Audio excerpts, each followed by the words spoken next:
안녕하세요. 오늘은 변호사가 의뢰인에게 잘못된 법률 조언을 했을 때 어떤 책임을 져야 하는지 보여주는 중요한 대법원 판결을 쉽게 이해할 수 있도록 설명해 드리겠습니다. 사건의 시작. 이 사건의 주인공은 원고 이 씨와 그의 고령인 아버지 원고 이 씨, 그리고 변호사인 피고 박 씨입니다.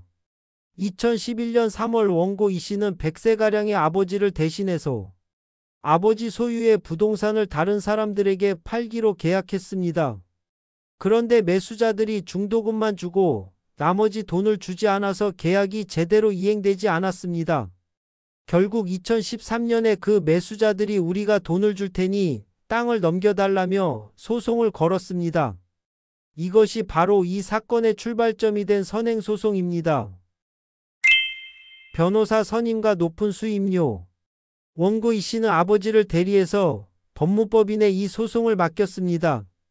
착수금으로 3천만 원, 성공보수로 최대 1억 원이라는 상당한 금액을 약속했고 심지어 이 돈에 대해 연대 보증까지 섰습니다. 법무법인의 대표 변호사인 피고 박 씨가 직접 담당 변호사가 되었습니다. 치명적인 질문과 잘못된 답변. 문제는 여기서 시작됩니다. 2014년 2월 1심에서 패소한 후 항소를 준비하던 중에 원고 이 씨가 피고 박 씨에게 매우 중요한 질문을 했습니다. 소송이 진행 중인데 이 땅을 다른 사람에게 또 팔아도 괜찮을까요? 이 질문에 대해 피고 박 씨는 이렇게 답했습니다. 소송 중이어도 괜찮다고요. 소송 중이어도 매매하는 거 괜찮다고요. 법적으로 문제없고 거의 100% 승소가 되니까 넘겨버리면 문제없어요. 매매 문제없다고요. 결과는 정반대. 변호사의 말을 믿은 원고 이 씨는 2014년 5월 30일 영농조합법인에 그 땅을 다시 팔고 7월 21일에는 소유권 이전 등기까지 완료했습니다. 하지만 결과는 참담했습니다. 선행소송에서는 결국 완전히 패소했고 더 심각한 것은 원고 이 씨와 아버지가 같은 땅을 2번 판 것 때문에 배임죄로 기소된 것입니다. 배임죄란 다른 사람의 일을 처리하면서 그 사람에게 손해를 끼치는 죄를 말합니다. 결국 2016년 3월 31일 각각 벌금 200만 원의 선고유예 판결을 받았습니다. 대법원이 제시한 변호사의 의무. 대법원은 변호사가 져야 할 의무에 대해 매우 명확한 기준을 제시했습니다. 변호사는 의뢰인으로부터 소송과 관련된 법률 문제에 대해 질문을 받으면 설령 그것이 직접 맡은 일이 아니더라도 다음과 같은 의무를 져야 합니다. 첫째, 그 행위가 가진 법률적 문제점을 성실히 설명해야 합니다.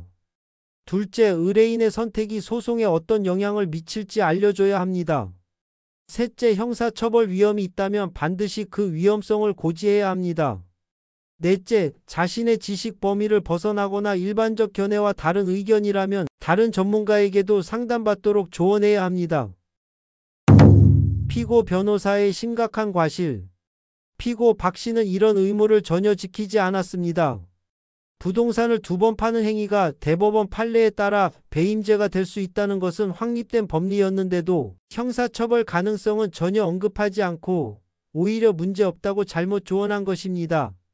전과가 없던 원고들이 변호사의 말을 믿고 행동했다가 형사처벌을 받고 정신적 고통을 겪게 된 것은 명백히 변호사의 잘못이라고 대법원이 판단했습니다. 소송 비용은 누가 부담했을까요? 대법원은 피고 박 씨의 상고를 모두 기각했습니다. 그리고 판결문에서 상고 비용은 피고가 부담한다고 명시했습니다. 이는 피고 박 씨가 완전히 패소했기 때문에 대법원에서 발생한 모든 소송 비용을 피고가 부담해야 한다는 뜻입니다. 원고 이 씨와 아버지는 소송 비용을 전혀 부담하지 않게 되었습니다. 이 판결이 주는 교훈. 이 판결은 변호사가 단순히 맡은 소송만 잘 해주면 되는 것이 아니라 의뢰인의 법률 문제 전반에 대해 전문가로서 신중하고 정확한 조언을 해야 할 책임이 있다는 것을 보여줍니다.